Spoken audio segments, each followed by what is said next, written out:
अस्सलाम वालेकुम dear students. Sentence structure में आज हम कंपाउंड सेंटेंस को डिस्कस करेंगे। What is a compound sentence? एक compound sentence contains at least two independent clauses. एक कंपाउंड सेंटेंस में कम से कम दो इंडिपेंडेंट क्लॉजेस मौजूद होती हैं और इन दो इंडिपेंडेंट क्लॉजेस को एक कॉमा और एक कोऑर्डिनेटिंग कंजंक्शन की मदद से मिलाया जाता है। दो इंडिपेंडेंट क्लॉजेस को हम एक सेमी कॉलन की मदद से भी मिला सकते हैं।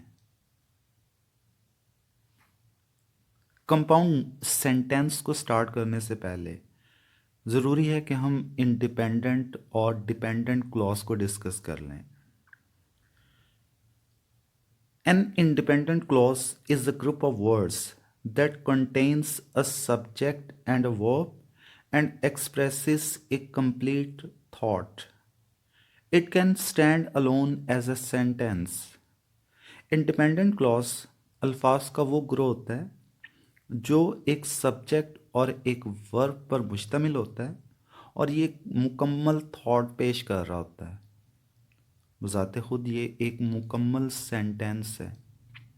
जबकि इंडिपेंडेंट क्लॉज या सबऑर्डिनेट क्लॉज वो एक मुकम्मल सेंटेंस नहीं हो सकता और ये एक मुकम्मल थॉट भी पेश नहीं करता। जैसे इंडिपेंडेंट क्लॉज की एग्जांपल देखें आप, आसिफ प्लेज हॉकी। अगर हम ये कहें ही इंजॉयज इट तो ये डिपेंडेंट क्लॉज है। Asif pledge hockey independent clause है। ही इंजॉयज इट ये डिपेंड कर रहा है आसिफ प्लेज हॉकी पर। जब तक इंडिपेंडेंट क्लॉज हमारे पास मौजूद नहीं होगी हम डिपेंडेंट क्लॉज को एक्सप्लेन नहीं कर सकते। अब हम कोऑर्डिनेटिंग कंजंक्शंस को डिस्कस करेंगे कि कोऑर्डिनेटिंग कंजंक्शंस कौन कौन से हैं। आप ये वर्ड फैन बॉयज़ को याद रखें। इसका एब्रीविएशन कोऑर्डिनेटिंग कंजंक्शंस कहलाएंगे। F stands for, A stands for and, N stands for nor, B stands for but, O stands for or, Y stands for yet, S stands for so। तो ये 7 coordinating conjunctions हैं। दो independent clauses को इन 7 में से किसी एक coordinating conjunction की मदद से मिलाकर कंपाउंड सेंटेंस बनाया जाता है। एक कंपाउंड सेंटेंस दो इंडिपेंडेंट क्लॉजेस पर मुश्तमिल होता है जिनको कॉमा और कोऑर्डिनेटिंग कंजंक्शन की मदद से मिलाया जाता है। जैसे आई लाइक टी एक इंडिपेंडेंट क्लॉज है। ही लाइक्स कॉफ़ी ये भी इंडिपेंडेंट क्लॉज है। इन दोनों को कॉमा और एंड की मदद से मिलाया गया है। इसकी मज़ीद एक्सप्लेनेशन देखें। I like T and he likes coffee. I subject है, लाइक टी प्रेडिकेट है जो आई के बारे में प्रेडिक्ट कर रही है। एक इंडिपेंडेंट क्लॉज सब्जेक्ट और प्रेडिकेट पर मुश्तमिल होता है। उसके बाद कॉमा, कॉमा के बाद एंड कोऑर्डिनेटिंग कंजंक्शन इस्तेमाल किया गया और फिर एक और सब्जेक्ट ही और लाइक्स कॉफ़ी प्रेडिकेट है।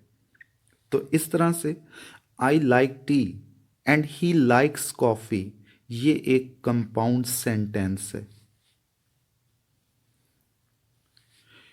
एक कंपाउंड सेंटेंस में दो इंडिपेंडेंट क्लॉजेस को कोऑर्डिनेटिंग कंजंक्शन की जगह सेमी कॉलन की मदद से भी मिलाया जा सकता है।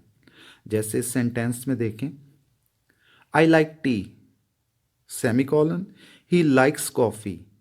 इस सेंटेंस में दो इंडिपेंडेंट क्लॉजेस को हमने सेमी कॉलन की मदद से मिला दिया।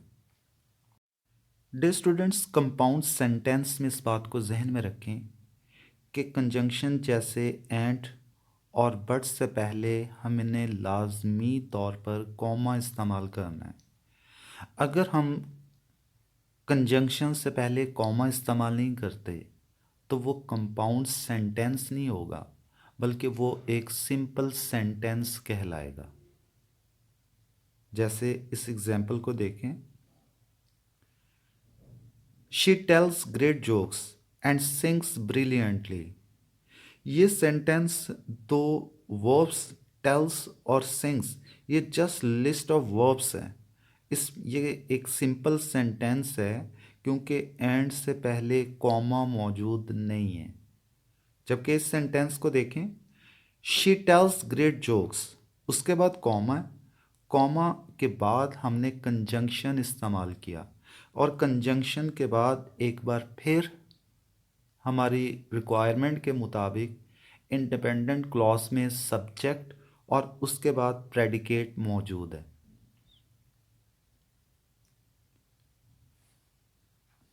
एक इंडिपेंडेंट क्लॉज एक सब्जेक्ट और वर्ब पर मुश्तमिल होता है। जैसे इस सेंटेंस को देखें, शी टेल्स ग्रेट जोक्स, इसमें सब्जेक्ट भी मौजूद है और वर्ब भी मौजूद है। दूसरा सेंटेंस देखें, she sings brilliantly, she sings, she subject मौजूद है और सिंग्स वर्ब मौजूद है। तो ये दो इंडिपेंडेंट क्लॉजेस को कॉमा और एंड की मदद से जब हम मिलाएंगे तो ये कंपाउंड सेंटेंस कहलाएगा।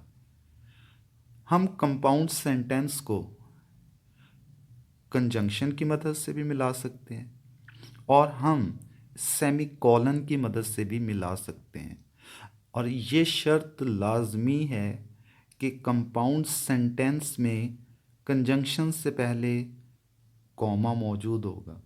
अगर कॉमा मौजूद नहीं है तो वो सिंपल सेंटेंस कहलाएगा।